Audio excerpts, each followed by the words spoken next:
Hello guys, ಎಲ್ಲ ಹೇಗಿದ್ದೀರಾ? ನಾನಿವತ್ತು ಒಂದು ಬ್ಲಾಗ್ ಶೂಟ್ ಮಾಡ್ತಾ ಇದ್ದೀನಿ. ನಾವು ಈಗ ಇವತ್ತು ರಜೆ ಆಗಿರೋದ್ರಿಂದ ಬೀಚಿಗೆ ಹೋಗೋಣ ಅಂತ ಹೊರಟಿದ್ವಿ. ಹಾಗೆ ನಾವು ನಮ್ಮ ಫ್ರೆಂಡ್ಸ್ ಎಲ್ಲ ಬೀಚಿಗೆ ಹೋಗ್ತಾ ಇದ್ವಿ. ಹಾಗೆ ಅಲ್ಲಿ ಒಂದು JCB ಕೆಲಸ ಮಾಡ್ತಾ ಇತ್ತು, ಅದನ್ನು ಶೂಟ್ ಮಾಡಿಕೊಂಡೆ.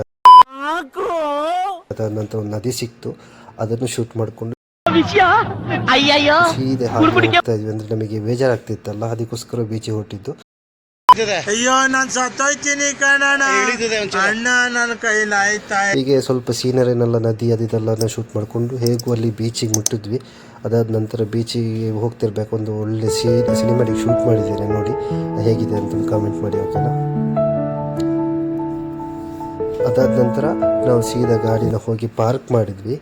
ಪಾರ್ಕ್ ಮಾಡಿ ನಂತರ ಒಂದು ವಿಡಿಯೋ ಮಾಡಿದೆ, ಅಲ್ಲಿ ಇರಲಿ ಅಂತ, ಒಂದು ಶೋಗೆ ಇರಲಿ ಅಂತ. ಅಲ್ಲಿ ಬೀಚ್ ಹೋಗಿ ತುಂಬ ಜನ ಮೀನು ಹಿಡಿತಾ ಇದ್ರು, ಓಕೆನಾ? ತುಂಬ ಜನ ಇದ್ರು ಅಲ್ಲಿ ಮೀನು ಹಿಡಿತಾ, ಫಿಶಿಂಗ್ ಸ್ಪಾಟ್. ನಾವು ಹಾಗೆ ಹೋಗಿ ಒಂದು ಮೀನು ಹಿಡಿಯೋಣ ಅಂತ ಕೂತ್ವಿ. ಅಲ್ಲಿ ತಮಿಳ್ನಾಡು ಒಬ್ಬ ಹುಡುಗ ಸಿಕ್ಕಿದ, ಅವನ ಜೊತೆ ಹೋಗಿ ಕೂತ್ಕೊಂಡು ಮೀನು ಹಿಡಿಯೋಣ ಅಂತ ಹೀಗೆ ಮಾತಾಡ್ತಾ ಮೀನೆಲ್ಲ ಹಿಡಿಯೋದು ಹೇಗೆ, ಏನೆಲ್ಲ ಮಾಡಾಕ್ತಾ ಇದೆಯಾ ಅಂತೆಲ್ಲ ಕೇಳಿ ನಾನು ಅಷ್ಟೇ ಹೊತ್ತು ನೋಡಿದೆ. ಅದೇ ರೀತಿ ಅಲ್ಲಿ ಇರಬೇಕಾದ್ರೆ ಚೈನಾದವರು ಏಡಿ ಹಿಡಿತಾ ಇದ್ರು, ಓಕೆನಾ? ಅದಾದ ಸ್ವಲ್ಪ ಹೊತ್ತು ಕೂತಿ ತುಂಬ ಬೇಜಾರಾಗ್ತಾ ಇತ್ತು, ಒಂದು ಮೀನು ಸಿಗಲಿಲ್ಲ. ಅದರಿಂದ ಸೀದಾ ಮನೆಗೆ ಹೊರಟ್ವಿ ಗೈಸ್. ಪ್ಲೀಸ್ ಸಬ್ಸ್ಕ್ರೈಬ್ ಮಾಡ್ಕೊಳ್ಳಿ ಗೈಸ್. ಬಾಯ್ ಬಾಯ್. कौन है ये लोग? कहां से आते हैं ये?